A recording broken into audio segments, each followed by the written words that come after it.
Hey, let me just tell you something. I've been around for a long time, and honor is the key to receiving from God. I've honored my boss and have experienced reward at my workplace. I honor, therefore I am honored.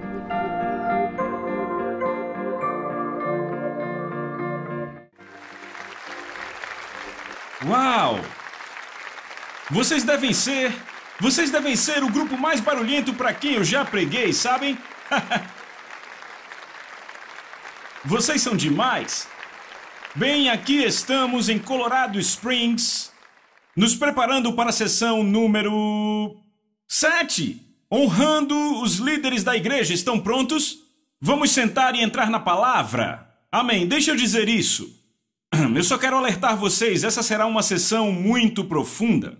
Nas outras sessões ficamos muito empolgados, mas nesta sessão eu vou falar algumas histórias bem profundas. E sabe, às vezes eu acho que isso é bom, porque quantos sabem que é bom ter uma sobriedade sobre a sua vida, às vezes, sabe? Deixa eu colocar assim, eu descobri um dia no livro de Gálatas que Paulo fez uma declaração. Ele disse que a forma de apresentar toda pessoa perfeita em Cristo era exortando e ensinando. Repita, exortando e ensinando. Agora, amamos ensinos. Amamos o ensino, não é? Certo? Às vezes não gostamos de exortações.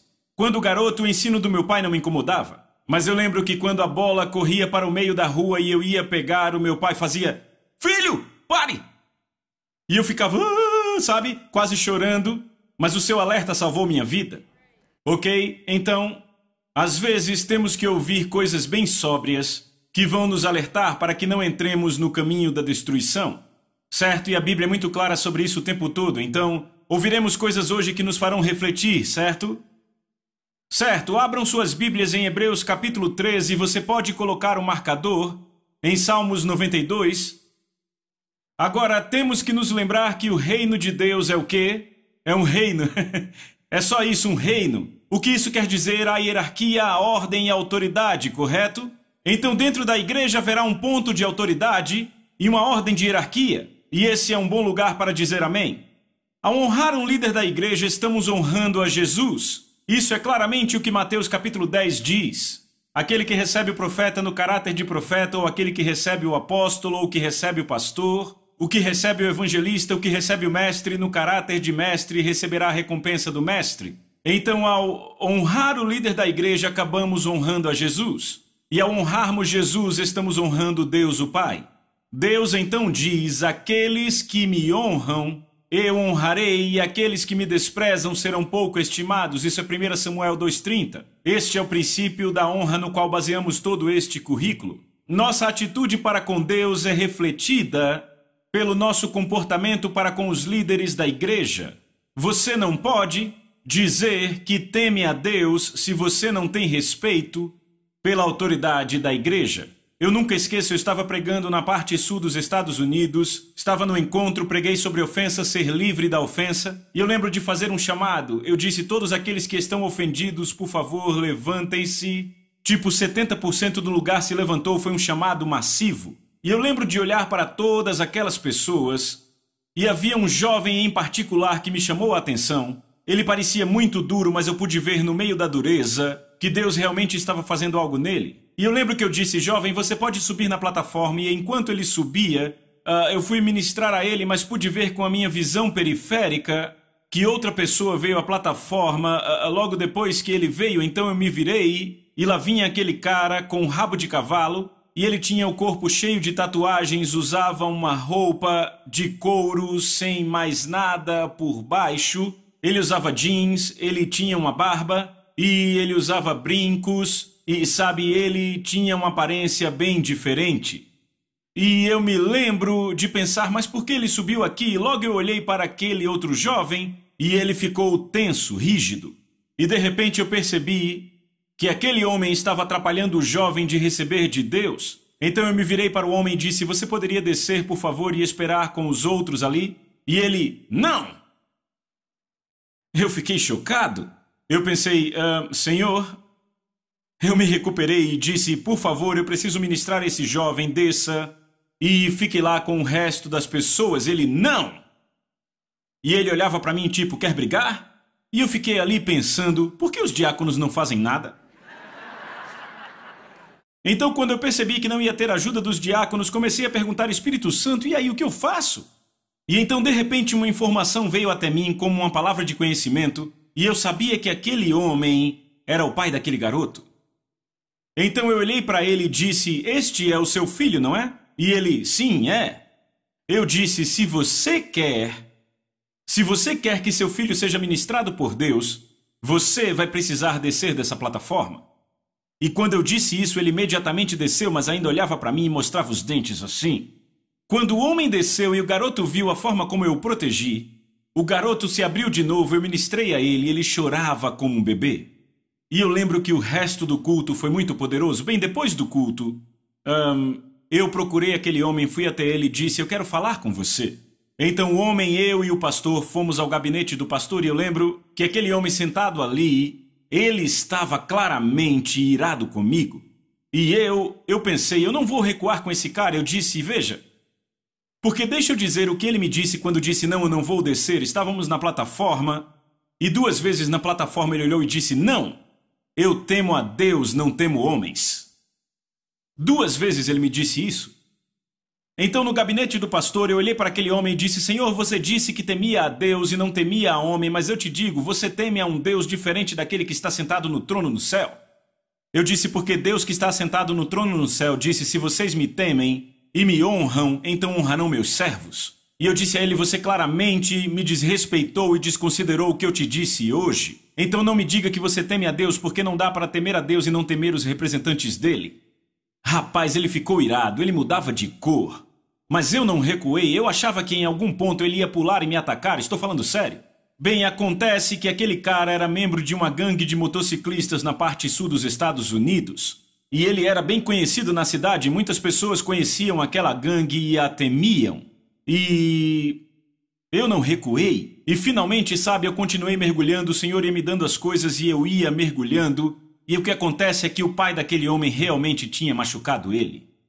E como resultado, uma vez que entramos nesta área, ele pôde orar e perdoar seu pai.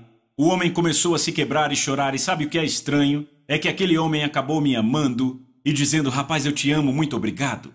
Agora, o meu ponto aqui é que temos este homem dizendo que teme a Deus, mas na verdade não temia. Então, este é um caso extremo, repita, um caso extremo, de alguém que não teme a Deus, embora diga que teme a Deus porque não respeita a autoridade que Deus colocou sobre ele.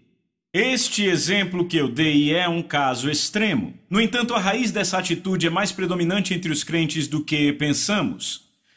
A desonra deste homem era evidente, ele não estava escondendo nada e isso tornou mais fácil alcançá-lo, entendem? Uma atitude evidente torna mais fácil. No entanto, muitos outros estão no mesmo barco, mas mostram sua desonra de forma diferente. Por medo de serem rotulados como grosseiros ou indisciplinados como aquele homem, eles se mascaram com uma aparência de cooperadores e falam como se concordassem, mas carregam a desonra dentro de si. Ela se manifesta externamente de formas mais sutis. Se manifesta externamente pela forma como respondem às ofertas.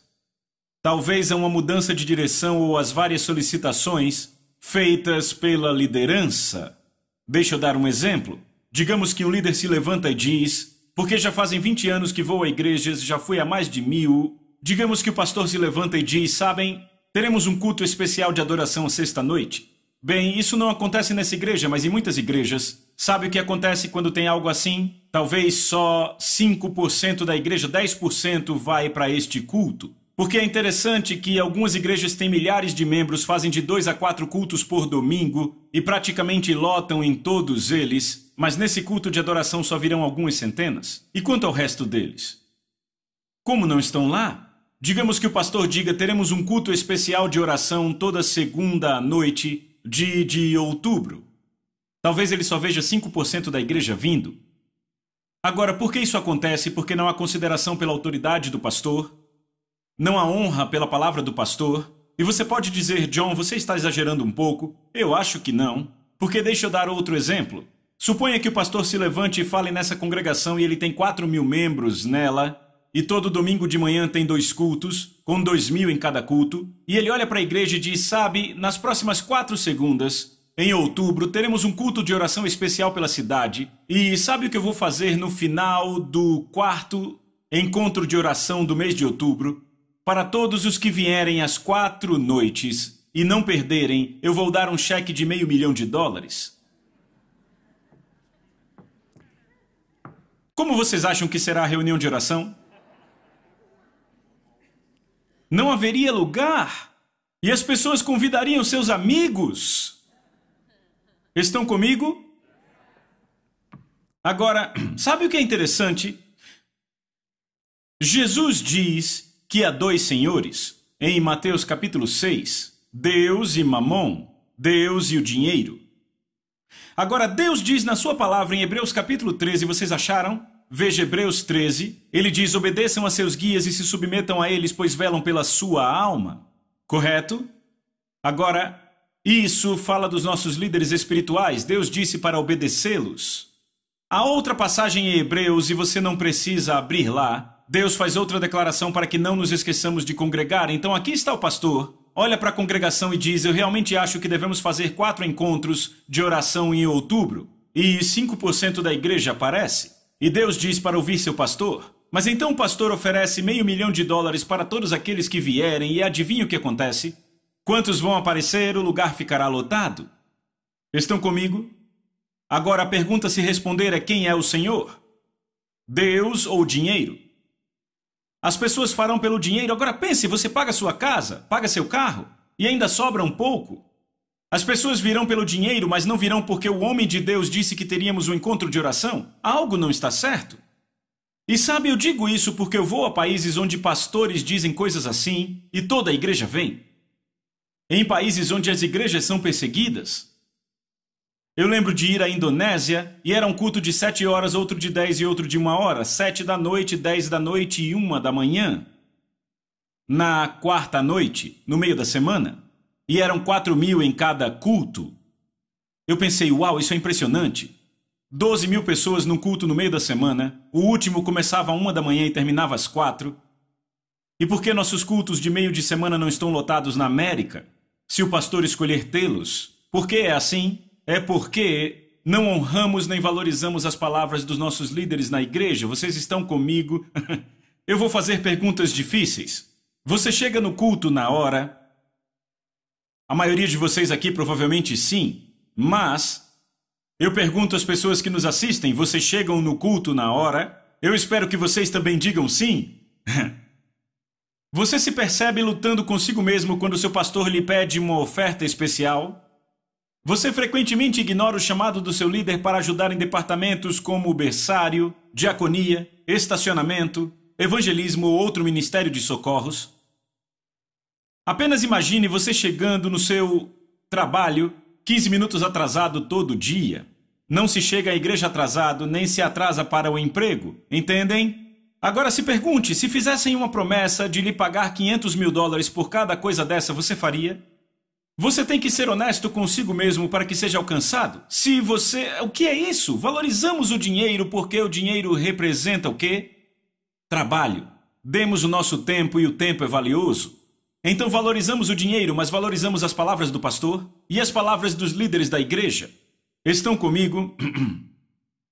Agora entendemos porque Deus declara em Salmos 92:13: aqueles que estão plantados na casa do Senhor florescerão nos átrios do nosso Deus. Agora notem que Deus diz que se estivermos plantados, floresceremos. Agora notem que ele não diz aqueles que vêm à casa do Senhor. Ele não diz isso. Ele diz aqueles que estão plantados. O que quer dizer plantar? Plantar significa você entrega a sua vida para servir a Deus naquela casa. É aí onde você pega a visão daquela casa. Você não foi chamado para pegar a visão de outra igreja, mas para pegar a visão da igreja aonde você vai. Você é chamado para entregar sua vida e servir. Jesus disse, a não ser que a semente vá ao chão e morra, de nada serve. É morrer para seus desejos, certo? Quando você é plantado na casa de Deus, você morre para seus próprios desejos e pega a visão daquela casa. E isso é o que Deus deseja que todo crente faça na igreja local. Então o que se deve fazer é plantar-se. Repita, plantar-me. Agora, Eu quero ler em 1 Tessalonicenses capítulo 5, versículos 12 e 13. Isso está na Nova Tradução Viva. Temos aqui: queridos irmãos e irmãs, honrem aqueles que são seus líderes na obra do Senhor. Ouviram isso? Eu vou ler de novo. Queridos irmãos e irmãs, honrem, repitam, honrem aqueles que são seus líderes na obra do Senhor. Eles trabalham duro entre vocês e alertam vocês sobre tudo que está errado. Os considerem grandemente e entreguem a eles seu amor completo por causa da sua obra. Em 25 anos de ministério, sabe, em 7 dos quais membro de uma igreja local e o resto viajando, eu notei que as pessoas que honram e entregam seu amor e devoção aos líderes de suas igrejas são as pessoas que vivem em sucesso, e não falo de sucesso a curto prazo, mas sucesso a longo prazo. Porque, sabe, em 25 anos eu observo certas pessoas e observo como essas pessoas estão plantadas na igreja, honrando seus líderes, entregando seu amor completo e devoção, e eu vejo como o Senhor os prospera no mercado, prospera seus filhos, prospera sua família, prospera suas vidas. Por causa do quê? Por causa do princípio da honra. Estão plantados na casa de Deus e dão honra àqueles que os lideram. Ok? Ao longo dos anos eu encontrei pessoas nas duas pontas do espectro. Passei tempo com pessoas que são gratas a seus pastores, entregam seu amor completo e devoção, a visão que Jesus colocou em seus líderes. Elas não toleram fofocas ou relatórios críticos aos seus líderes, pensam sempre o melhor dos seus líderes. Quantos sabem que a Bíblia diz que o amor sempre pensa o melhor de todos? Então há aqueles que se veem tão bons ou até melhores que seus pastores. Eles acham que fariam um trabalho melhor que seu pastor, na verdade acham que seu pastor pegou esse cargo porque não conseguia nada melhor no mercado, ou pensam, quer saber, se eu estivesse nessa posição faria um trabalho melhor. Eu posso dar tantos exemplos daqueles que não valorizam e até desonram seus líderes, e nós vamos considerar o lado positivo do espectro daqui a pouco, mas eu quero contar algo que claramente demonstra o que acontece quando você desonra sua autoridade na igreja. Há um pastor que é um grande amigo meu e tem uma igreja muito, muito grande. Ele ministra a milhares em sua igreja e é um líder respeitado no país e também mundialmente. E o que aconteceu foi que há anos atrás, e eu estou falando de muitos anos, talvez 20 anos atrás, houve um jovem que foi à sua casa e esse jovem era pastor de outra igreja denominacional. E esse homem veio para mudar esse pastor amigo meu, porque ele achava que ele estava errado. Bem, esse pastor acaba abrindo sua Bíblia, falando a palavra de Deus, e esse jovem pastor diz, uau! E então, de repente, seus olhos foram iluminados, ele foi livre em várias áreas e foi cheio do Espírito. Bem, esse jovem, então, liga para este homem depois porque a sua denominação o julgou e o condenou completamente, porque ele tinha sido cheio do Espírito Santo. E então esse pastor amigo meu e mais um grupo de pessoas junta-se para ajudar aquele homem, colocam ele num apartamento para que ele possa levantar-se outra vez, porque basicamente a sua denominação queimou a sua imagem quando ele foi batizado com o Espírito. Bem, depois de vários anos, esse jovem homem de Deus começou uma igreja em outra cidade, em outro estado. E como resultado do dom de Deus em sua vida, aquela igreja começou a crescer rapidamente. Começaram num lugar bem pequeno e compraram um auditório enorme, renovaram o auditório. Isso foi anos depois que o pastor amigo meu ministrou a ele. E quando ele fez a reforma, ele me chamou e chamou esse pastor amigo meu. E ele disse, vocês viriam e fariam a inauguração, e fomos e tudo foi muito bem. Bem, o problema é que havia um grande vício na vida daquele jovem. E essa área em que ele era cativo começou a aparecer. E os presbíteros da igreja descobriram, mas mantiveram em segredo, era uma área muito severa de prisão. Bem, o que aconteceu foi que esse jovem queria desistir, ligou para o meu amigo e disse, eu quero desistir. E o meu amigo disse a ele, não, você tem que perseverar, veja quantas vidas você está tocando. Bem, o que aconteceu foi que um dos presbíteros da igreja ligou para esse pastor amigo meu e disse, veja, ele tem um vício e ele está fazendo isso e isso. Quando meu amigo soube disso, ele pegou um avião e voou até lá para resgatar aquele jovem. Bem, os presbíteros não queriam que aquele jovem saísse do púlpito e disseram, vamos resguardá-lo, vamos mantê-lo no púlpito. O meu amigo olhou para os presbíteros e disse, ouçam, este homem precisa de ajuda, não pode continuar sendo pastor-presidente, ele deve renunciar e vocês devem pôr outra pessoa. Então concordaram com isso, ele levou o jovem de volta para perto dele, arranjou-lhe um emprego, mudou ele de lugar e o levantou de novo. Depois de vários anos ele se recuperou E o pastor presidente, que é esse meu amigo, chegou para ele e disse: por que você não vem para minha equipe? Então ele contratou o jovem para sua equipe e ele ficou na equipe por alguns anos. Bem, o que aconteceu foi que depois de algum tempo, o jovem, sabem, várias revistas escreveram artigos sobre o vício do qual ele foi liberto, contaram histórias sobre ele. E então o que aconteceu foi que outro ministro veio até ele e disse: sabe, por que você não vem e abre seu ministério itinerante aqui? Você pode ensinar aqui e você pode crescer assim, porque, sabe, ele era pastor auxiliar desse meu amigo, vocês estão acompanhando? Ele era pastor auxiliar do meu amigo e disseram: veja, venha para cá, comece seu ministério itinerante e tudo mais. Então ele foi ao pastor presidente, que é meu amigo, e ele disse: eu vou embora, vou para essa outra cidade começar meu ministério. E o pastor disse a ele: eu acho que você ainda não está pronto. Eu acho que precisa de mais alguns anos, que Deus faça mais coisas na sua vida. E ele ficou muito triste com isso. E foi embora mesmo assim. Ele começou seu ministério itinerante e a sua notoriedade cresceu porque ele estava em todas as revistas cristãs. Bem, alguns anos depois eu recebi um telefonema desse meu amigo dessa igreja grande e soava como se alguém tivesse morrido. E eu disse: o que há de errado? E ele disse: John, aquele jovem agora publicou um livro. E ele disse: tem um capítulo no livro dele sobre como lidar com liderança abusiva. E ele disse: deixa eu ler umas 4 páginas do que ele escreveu sobre mim e a igreja. Ele leu as 4 páginas e eu fiquei: oh, meu Deus, sabe o que impressiona? Você pensaria depois de ler aquelas páginas que meu amigo, o pastor da igreja, era um monstro ditador, ok? Mas sabe, eu frequento aquela igreja há 10 anos e sabe, a maioria da equipe é a mesma nesses 10 anos e eles o amam e o adoram, ok? Então eu sei a verdade, ele não é um monstro ditador. E eu contei a ele e fiquei de coração partido, porque eu sei o que aquele jovem fez e sabe o que esse pastor amigo meu disse? Ele disse: John, eu não me incomodo com esse tipo de pessoas, não me incomoda. Ele disse: o que me incomoda são as pessoas que lerão isso na minha igreja. Ele disse: elas saberão de quem ele está falando, porque essa foi a única igreja na qual ele foi pastor auxiliar. E ele disse: sabe o que ele vai fazer ao meu povo? Semear sementes que vão impedir que eles recebam nesta igreja. Vai machucar a vida delas. E aquilo partiu o coração dele. Bem, o meu coração se partiu também. Eu lembro que um pouco depois disso tive a chance de jantar com esse jovem, que escreveu o livro, e eu trouxe aquilo à tona e perguntei: veja, por que você é tão contra este homem?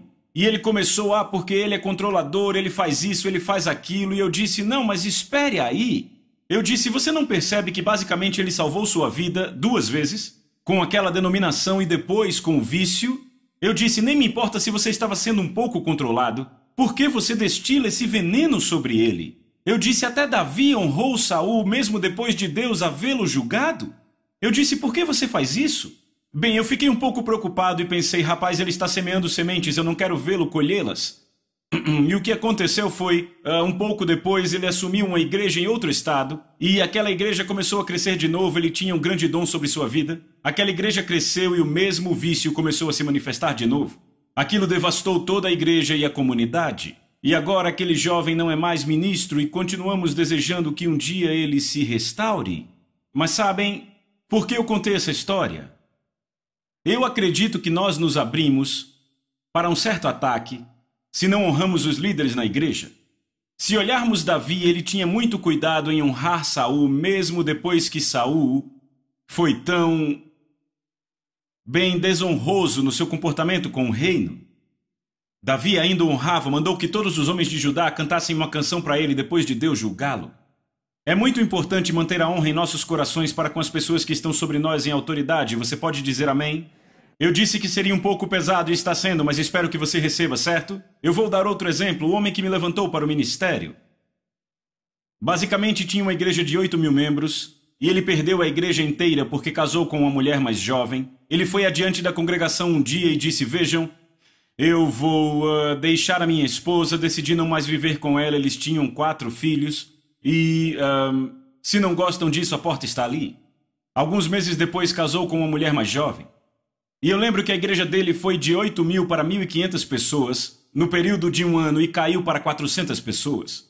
E quando esse pastor fez isso, eu já tinha mudado de estado porque havia outro ministro do evangelho que me levou para outro estado em sua equipe, então eu já tinha ido há 5 anos. Mas ainda tínhamos amigos naquela igreja. E aqueles amigos nos ligavam e: não estamos acreditando. sabe, ele se casa com essa mulher mais jovem e deixa sua esposa, então estavam devastados. E aconteceu que eu comecei a ficar muito crítico no meu coração contra meu ex-pastor. E eu comecei julgando ele, dizendo, bem, eu não sei, e comecei a ficar bem crítico. E o que aconteceu foi que depois de 2 semanas, Deus me deu 4 sonhos sobre meu ex-pastor em 2 semanas. Agora deixa eu dizer, eu sou o tipo do cara que cai no sono, acorda no outro dia e não lembra de nada. Ok? Mas foram 4 sonhos em 2 semanas. E sabe, eu quase tenho vergonha em dizer isso. Depois do 4º sonho em 2 semanas, finalmente fui orar e disse, Senhor, você quer me dizer algo? E eu nunca esqueço, o Espírito Santo disse, Ele é meu servo. Pare de julgar o meu servo. O temor do Senhor me tomou quando ouvi isso. E imediatamente eu me arrependi. E eu lembro de escrever uma carta para ele. Eu escrevi uma carta ao meu ex-pastor e disse, sabe, Deus me mostrou que eu tenho te julgado, te criticado pelos motivos que levaram você a se divorciar, deixar a sua esposa e isso me devastou, eu sei, eu estava errado, você me perdoa, você me deu a chance quando ninguém acreditava em mim, você me ajudou a crescer e chegar onde estou, me ensinou a palavra de Deus, por favor me perdoe, e comecei a honrá-lo naquela carta. Bem, eu creio que Deus fez isso para me proteger e... Sabem, deixa eu dizer isso, houve muitas pessoas que ficaram naquela igreja, cerca de 400 pessoas permaneceram na igreja depois que ele deixou a sua esposa e casou com outra mulher alguns meses depois. E eles entraram no tipo de ministério pervertido porque diziam, bem, eu vou continuar na igreja depois que o meu pastor peca deliberadamente. A resposta é não. Porque em 1 Coríntios capítulo 5, de 9 a 11, diz que não devemos nem comer com uma pessoa que está vivendo em imoralidade. E Jesus diz em Mateus 19:9, eu digo a vocês que todo aquele que se divorcia da sua esposa, a não ser por imoralidade sexual, e casa com outra, comete adultério. Então, aqui temos esse pastor que vai, se divorcia da sua esposa, tem essa outra mulher na manga, casa com ela um pouco depois, e ainda assim não se arrepende. Você não fica numa igreja assim. Certo, porque Jesus disse que se você se divorcia da sua mulher, a não ser por imoralidade sexual, e casa com outra, está em adultério. Estão comigo? Agora veja, é outra coisa se o homem reconhece e diz, eu cometi um grave erro diante de Deus. Eu nunca deveria ter me divorciado da minha primeira esposa, peço a todos que me perdoem minha primeira esposa. Sabe, agora ela está no canto dela, o que podemos fazer? Podemos receber desse homem de novo. Mas não houve arrependimento, e digo isso pois ele está na 3ª esposa hoje, ok? Então, não houve arrependimento, ok? Então o povo deve deixar a igreja, sim, e você pergunta, mas John, isso não é julgá-lo? Não, isso não é julgá-lo. Você tem que entender, há uma diferença entre julgar o fruto de alguém e julgar os motivos de alguém. Ouçam com atenção, porque há tanta... isso é uma coisa difícil, eu sei que é bem pesado falar sobre isso, ok? Mas temos que falar destas coisas, ok? Há uma grande diferença entre julgar o fruto de alguém e julgar seus motivos. Somos chamados para julgar o fruto. Jesus disse, vocês os conhecerão pelos frutos. Estão comigo? Sabe, Paulo até fez uma declaração. 1 Coríntios, capítulo 5, verso 12. Ele disse, não é minha responsabilidade julgar os de fora, os não cristãos. Mas certamente é trabalho de vocês julgar aqueles dentro da igreja que estão pecando desta forma. E ele estava falando do homem que estava vivendo com sua madrasta. Ele disse, vejam, julguem-no. Ele dorme com a sua madrasta. Vocês devem julgar o fruto dele. Veem isso? Mas o que nós não devemos julgar são os motivos. Porque ouçam que 1 Coríntios 4, verso 5 diz, desta forma não julguem nada antes do tempo, até que o Senhor venha, que tanto vai trazer à luz as coisas escondidas das trevas, quanto revelar os conselhos e motivos dos corações. Então Paulo diz, ouçam, eu vou dizer de novo, não julguem nada antes do tempo até que o Senhor venha, que vai trazer à luz tanto as coisas escondidas das trevas quanto os motivos dos corações. Então Paulo está dizendo, não julgue motivos. Deixa eu dar um exemplo para ajudar. Recentemente eu estava no telefone com um amigo e esse amigo é um ministro que estava preocupado com outro pastor em particular de uma grande igreja numa grande conferência. E esse pastor pregava uma certa mensagem. E o meu amigo estava dizendo: John, estou realmente preocupado com essa mensagem, é desequilibrada, pode levar pessoas ao erro. E ele começou a falar dos versículos que aquela pessoa estava usando na conferência e começou a falar pela Bíblia e disse: estou preocupado. E eu disse: sim, dá para ver que você está. Mas então meu amigo no telefone disse: sabe por que eu acho que ele está fazendo isso? Eu acho que ele está vindo com essa nova mensagem para que as grandes igrejas e conferências o convidem. Eu disse: pare bem aí. Foi exatamente assim que eu disse. Você saiu de julgar os frutos dele, o que ele está dizendo, e foi julgar seus motivos. Eu disse: isto é errado. Paulo disse que não julgamos os motivos dos homens, o Senhor os traz. Tudo bem lidar com o que ele está pregando, examinar pelas Escrituras, mas quando você começa a julgar os motivos dizendo que ele está fazendo isso para ir a grandes igrejas, isso é errado. E a pessoa disse: tudo bem, entendo. E graças a Deus ele é uma pessoa muito ensinável, ok? Então somos chamados a julgar o fruto, mas não motivos. Muitos hoje abandonam a igreja porque ouvem rumores de que seu pastor cometeu pecado. Veja, Deus nos deu ajuda nisso. 1 Timóteo capítulo 5, verso 19, diz: não aceite uma acusação contra o presbítero, a não ser pelo depoimento de 2 ou 3 testemunhas.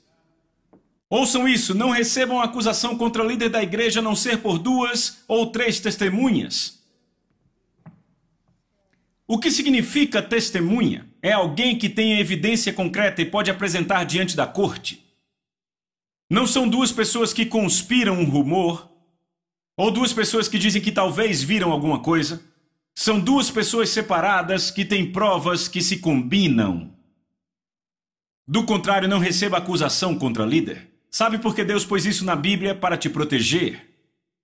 Eu disse te proteger. Na América, quantos sabem, tem havido muitos escândalos no ministério nesses últimos anos. Vamos ser honestos, certo? Então ouçam, o que aconteceu? É fácil para um americano hoje ter uma atitude cética ou esgotada, porque o que aconteceu? Com essa atitude, para eles é mais aceitável ouvir rumores e mentiras sobre líderes. Sabe, é uma coisa ruim, mas as pessoas pensam que porque houve um líder mau, todos os líderes agora serão maus. É uma forma errada de pensar. E sabe o que Deus diz? Ele diz: nem mesmo ouçam uma acusação contra um líder, a não ser que haja 2 pessoas em separado com provas. Por quê? Ele está te protegendo de se tornar cínico e desconfiado. Por quê? Porque cínicos e desconfiados não honram. E se você não honra, não recebe a recompensa por reconhecer o ofício.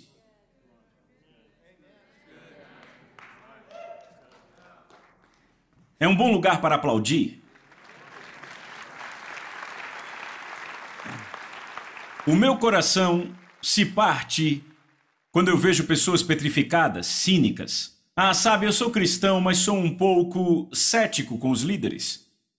Meu coração se parte por elas, porque elas perderam o temor do Senhor, a honra em seus corações. É isso aí, eu temo a Deus, mas eu sou desconfiado com as pessoas. O inimigo venceu, e elas não viram o que Deus disse. Elas dizem que temem a Deus, mas porque não ouvem o que a Bíblia diz, e a Bíblia diz para pensar o melhor de todas as pessoas. As esperanças do amor nunca se acabam. O amor pensa o melhor de todos. Você sabia que o amor de Deus crê que uma pessoa é inocente até que se prove o contrário? Não é só a corte na América, o amor de Deus. Mas para as pessoas cínicas, todos são culpados até que se prove o contrário. E então o líder tem que provar algo para essas pessoas, quando a Bíblia diz para entregar todo o coração e devoção. Então, a não ser que você ouça prova concreta, não acredite, eu tenho um modo de agir. E é por isso que depois de 20, quase 25 anos de ministério eu ainda sou apaixonado e fervoroso. As pessoas me dizem isso. Eu estive numa igreja essa semana com 17 mil membros e me disseram: nós amamos a paixão que você tem. Sabe, você corre e prega como um selvagem. Eu sempre vou ser assim, e eu digo, eu acredito que esta forma, essa regra que eu tenho é que tem me protegido de perder minha paixão. E é a seguinte: é uma regra pessoal que, a não ser que eu tenha prova absoluta de 2 pessoas diferentes, eu não vou nem ouvir, nem perder tempo com uma declaração negativa sobre um líder de igreja. Eu vou descartar completamente, porque a Bíblia me diz para fazer isso. E sabe o que isso faz? Isso mantém a minha honra pelos líderes da igreja e por isso recebo a recompensa por reconhecer esses líderes. Por isso que Paulo disse, deem a eles todo o seu coração e devoção. Não sua devoção e amor exteriores, seu coração inteiro e devoção. Vamos falar sobre a forma exata de honrá-los na próxima sessão. Eu sei que essa foi pesada, mas vocês receberam algo? Certo? Vejo vocês na próxima. Certo? Vocês são ótimos.